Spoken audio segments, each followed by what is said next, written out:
Imagine Spongebob, but Dark Souls.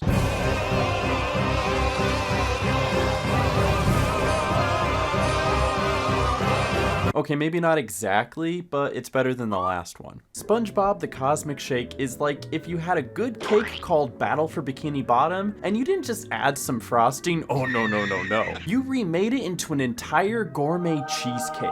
I don't care if you're lactose intolerant. I've previously reviewed SpongeBob Battle for Bikini Bottom Rehydrated and expressed how it truly was a remaster of a game from 2003. That didn't sit well with some people. Happily, I can say that this game isn't held back by the same limitations because they do things like adding new aspects like a drop kick and a dodge roll, so I already anticipate that it's going to be better. And you can have a maid dress, so I'm starting my rating at 10 out of 10. So what happens is SpongeBob and Patrick get their hands on a special bubble wishing potion. They're precious. And wish for all of these great things, but they made too many wishes, so all of the good things become bad things, and all of their friends and even entire buildings get sent to these alternate dimensions, and they kind of just screwed up Bikini Bottom. We saved the city! So you gotta run through each dimension to get them all back.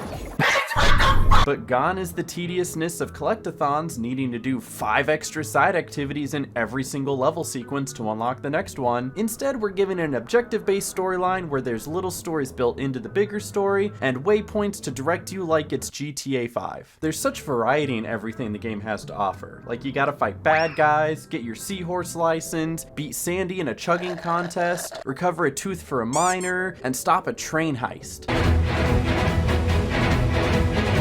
And that's just the first level. And then we have a handful of immersive worlds to see and explore, like the movie set from A Hat in Time, the Pirates from Disney, McDonald's, trick-or-treating on Halloween, chocolate, Ohio, Mario Kart, the CEO battle from Toontown, and Glove World. Everybody loves Glove World. That thing is terrifying. In the previous installments, you got to play as Patrick and Sandy too, but in this one it stays more SpongeBob oriented, which I think is completely okay. Patrick makes for a neat companion as opposed to another playable character, and he's really trying his best, guys. Thanks, Patrick, you missed. And him trying to date a mermaid is kind of the realest he's ever been. Even though collectibles aren't the main focus of the game anymore, that doesn't mean they're not there. There's a bunch of different items to collect, whether it be the base collectibles like coins and golden spatulas, or side quest items. Find spots items, find. And they're still absolutely worth collecting since this is how you unlock all the extra outfits and costumes. And there are a ton of costumes. We've got Cowboy SpongeBob, Pirate SpongeBob, Caveman SpongeBob, Foam Finger SpongeBob, Redditor SpongeBob, Condom SpongeBob, Rambo SpongeBob, Dead SpongeBob, Alien SpongeBob, Sans Undertale SpongeBob, George Lopez. There's so much detail added into the game too.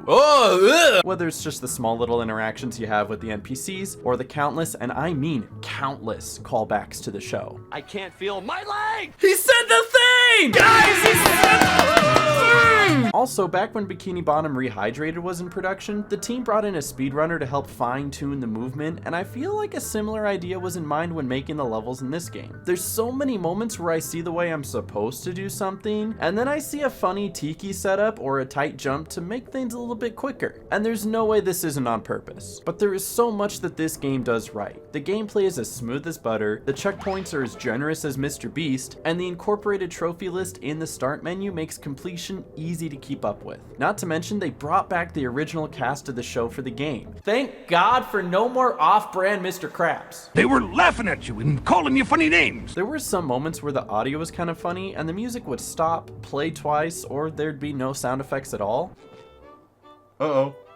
Yep, missing some sound effects there. And this could just be a day one patch issue since I was playing a review copy of the game. Thank you THQ Nordic for giving me a review copy. I greatly appreciate it. Please notice me. And unfortunately, the final boss was shorter than a time test from middle school, but that's really the extent of the bad. The story was fun, the gameplay is fluid, and there's so much post-game to keep you busy for hours. I thoroughly enjoyed my time on this game. It was well worth the $40 that I didn't spend, and I highly recommend that you play this game. What squirt of an actor did those at the agency lay upon me?